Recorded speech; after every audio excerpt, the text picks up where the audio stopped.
What I want to talk about is to understand why we win in the U.S. All right? Because there's all these questions about where we are in the economic cycle and when's it going to end. I always get the question, Sarah, when's the next recession? What about never? What says it can't be never? Right? If you think about what both Terry and Matt said with respect to 70% of the economy being retail sales and consumption. 70%, that means all the people who are working there, right? But remember the fundamental change, right?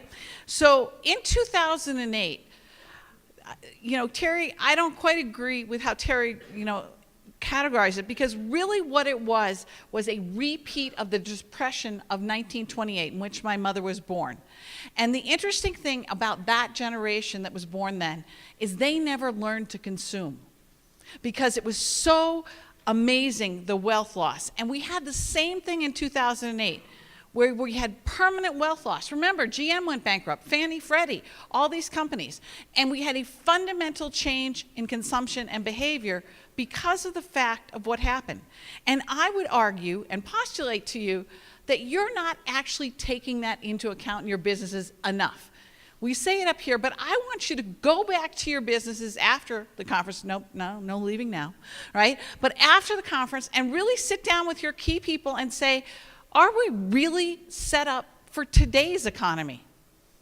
And we don't have time to morph, all right? There's no steps to be taken. It's a leap, because it's a permanent change. And that's what I really want you to understand, all right? By the way, I will give an update on my cost center. That's my daughter, so we'll get there. All right, fast on the clicker here. There we go. All right, so there's going to be 4 things I'm really talking about. The employment perspective, right? Because that was the other thing we learned in 2008. All right, we decided that we no longer were going to live by OPM. Who knows what OPM is? Other people's money, okay? So the reality is that's what we did in 2006 and 7. Why the heck should we use our own when we can borrow somebody else's? Woo! All right, so now we're back to spending our own money. So why does it matter? If you have a job, you spend. If you don't have a job, you don't spend. So we're looking at employment. The retail sales perspective, where are we? All right, what are we buying? What are we thinking about here? Inflation, right? We'll keep looking for that thing, right? And interest rates. It matters, right? It really matters, interest rates, because it matters in how people behave. All right, employment. All right, where are the students? Wave your hands. I only come here because of you, first of all. All right, so secondly, I want you to realize that you all better get a job quick, all right? Because we are in full employment in this country. This is full employment. And one of the greatest things for everybody who's looking for a job is that my generation forgot to have children. All right, what does that mean? It means that the baby boomers who are retiring, we don't have enough kids to actually replace us in the workforce, which means for all of you looking for a job, graduates to be, that you will get a job, all right? And in fact, you can demand the terms. Now, I talked yesterday in class about how to negotiate. If you have questions, see me afterwards. All right, but the point to understand here is this is going to continue. But it's going to get into a crisis point for retail. And let me be clear, here's the other side of this, right? Because of the fact that we know that this is going the way where unemployment will keep dropping, there will be more demand for your existing labor. So obviously they're going to want more money. And we're going to have to think about what we actually pay our retail workers. Now, the good news for you is all the academic research, putting on my geek University of Chicago hat here, shows that, in fact, raising minimum wage actually does not lose jobs, does not decrease jobs. All right, so, and raising wages doesn't. But the interesting thing, the other part of academic research shows, is that if you actually look at what sort of incentives people want, it's not necessarily always money. How about flexibility of hours or scheduling of hours? You know, Starbucks came out and said they were going to be better at scheduling the hours where the person who closed didn't necessarily open in the morning. And understanding predictability in retail hours, that's a really valuable tool if you can give that to people, because why? They have lives. thinking about it, right? So it's an important thing to think about. What are the other incentives? I would argue one of the most valuable things that a company could do in the retail sector who actually has maybe multiple stores in the city is open a child care facility. How valuable it would be for people to know that they had a safe place to put their children that was affordable, that also met the hours that retail actually worked, right? Retail, in other words, this is a really critical thing. Terry said he just got back from Australia. One of the crazy things is they mandate that retail close at 6 o'clock, and they wonder why sales are dropping. And I'm like, because people work, right? And so they're not done at 6 o'clock. So these are the types of things. But this is going to continue. So there's a double-edged sword that we in the industry must really start to address and think about. So think about your incentives. Think about how you're going to bring in labor. How are you going to keep that labor? It's very expensive to get new people. So it's an important thing. All right, and obviously you can see it continues to drop on a quarterly basis. I fully expect this to happen. And in some areas, it's even very different, right? And where is that? That's urban areas. So everybody has talked about this move to cities, and it's a critical thing, and I'm going to talk about it a bit more. So your location of where you are is critical. But the real issue, it goes back to 2008. Remember I told you we had permanent wealth loss. So you've heard me say this before, but I really want to hammer this home, is that the point is we like our family and friends again. So all the things we can do to spend more time with them is everything that drives our decisions. It drives who we work for. It drives the hours we want to do. It drives exactly what we buy, right? And so these things are really critical. So understanding people's lifestyles is going to be critical. All right, inflation. Everyone keeps saying there's no inflation. Now, with due respect to Chairman Powell, I don't know if any of you have been to the grocery store lately, but there's a bit of food inflation out there, right? Everything costs more at the grocery store. So we've got to think about that. That's inflation, right? The second bit of inflation is we've seen gasoline prices go up. If you haven't noticed, Venezuela has imploded, and so that's a problem. They were a big source of oil. Iran is back in Sanctionville, so their oil's not there. Now, why we are pumping, by the way, did any of you know that the United States is now the biggest oil producer in the world? If you didn't, you should actually applaud the shale industry because they've done an amazing job, right? And you should. I'm telling you, this is what employs a lot of people and buys a lot of stuff, right?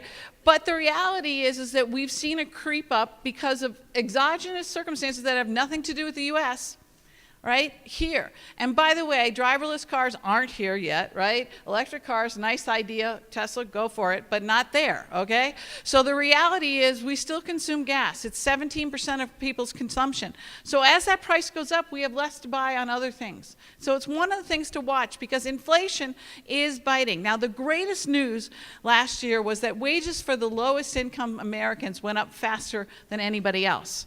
Right? They need to catch up, folks. Why? Because you know why the rich are rich? They don't spend.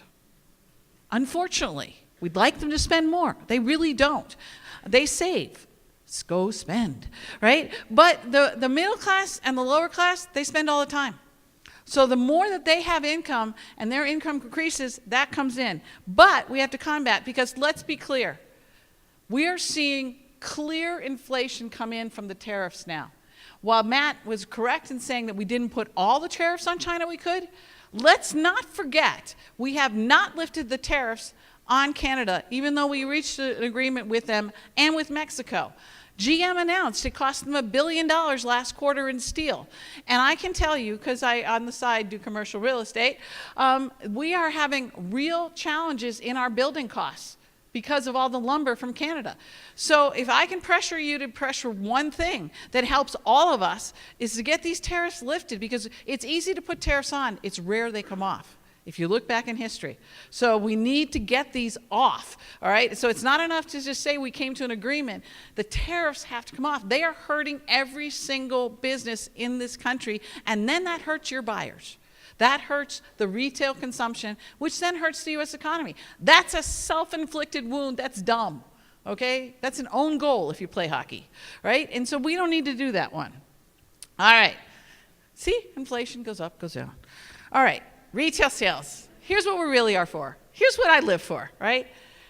Notice I say sales driven by the experiential economy. Now, The reason I mention this is we really have permanently changed on this. In fact, did you know that the houses that are being built in the United States now are 780 square feet smaller than they were before?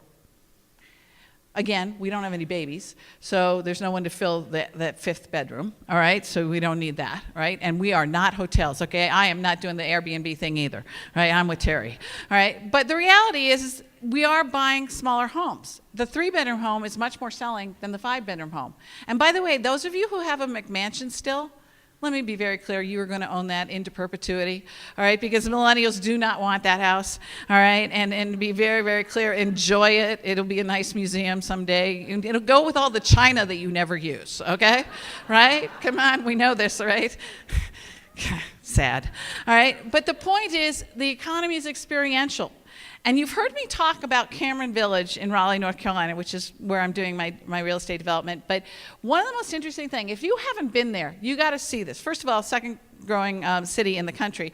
But more importantly, Cameron Village is an inside-out mall. And there's literally only 2 stores and restaurants in this mall that encompasses 6 blocks, right, that actually are chain stores that you would know. There is no parking space to be found at Cameron Village all day long or into the evening, and everybody lives in townhomes around there and walks to this. So all the restaurants are full all the evening, every single night, and the weekends. Think about that. That's what retail is. So it's thinking about novel concepts, picking up local that supported that. Now, Cameron Village has been around for almost 30 years now. They have just continued to evolve it all the time. This is what I'm thinking about. So even if you have an established retailer, you need to think about, how am I going to bring that experience in? Terry talked about, he's deadly right. We need to understand going into the store. This is the critical thing. So everyone says, I hate online. I don't hate online, all right? I just want to be clear. There's another part of online he didn't mention. Online's for the rich. Let's be clear that over 60% of Americans do not have $600 in savings in this country. They do not. A lot of people don't have credit cards, debit cards, are unbanked, but they spend every single day. So we need to understand that store experience needs to continue to be enhanced. But then there's me, all right? And I've been very fortunate in my life. But I darn well love that cost center of mine, and this is where all my money's going, is taking her out shopping, right? So we have this experience together. Now, by the way, this is something, if you haven't thought about, I've talked about this before, but I really want to emphasize. My generation is the richest generation ever in the history of this planet. And we are bound and determined to go down, continuing to spoil our children like they are actually 3 years old, even though mine is almost 28, okay? So let's be clear. You need to be marketing to me for my cost center, right? Because I love spending on her. It's the most insane, unexplainable economic consequence, but it's true. So the point is, I want you to think about the experience. It's got to be forefront when we come in there. It's got to be how we think about everything when we walk in the store. Is it clean? Is it put together? Can I find things? Is there a human to help me? Right? So I appreciate all the technology, but doesn't sometimes technology not work? Doesn't Wi-Fi go down? Don't those things happen? So a human who could actually say, actually on the 2nd floor is where home furnishings are, helpful, right? So these types of things I really, really want you to get back to, because the more we can get back to that simplistic way of thinking about retail, to understand what it is, because what am I trying to do? I'm trying to accelerate the velocity of transactions. How does an economy do better? It does better because the money is circulating faster, right? Because the faster you make money, the more you can pay your people, you pay your suppliers faster, all of that goes in, and that money comes right back into the economy. So the more we can increase this velocity, the better off the economy does. And guess what? Then we don't need to worry about recessions. Why am I not worried about a recession? Let me go back to this, all right? I'm going to come to it later as well, but why? Because the reality is 70% of us work for small businesses. Only 12% of what we do in this country is exports, right? So now it's big companies, so they get a lot of press, right? And Terry talked about press, right? And there's nothing wrong with that, but the point is they aren't the biggest employers. You already know that. That's the point. Small business employs people, and small business not being dependent upon what's going on in the rest of the world. And the rest of the world doesn't look pretty. Trust me, it's not pretty out there, right? But we don't care, because as long as we have a job, as long as we are happy and see our families, take a vacation once a year, maybe twice. All right, we need to stop working so hard, by the way. But the point is to really understand, as long as we're happy and getting to do those things, we're good, and we'll just keep spending. And if we keep spending, what happens? No recession, right? So it's a different way of thinking about this.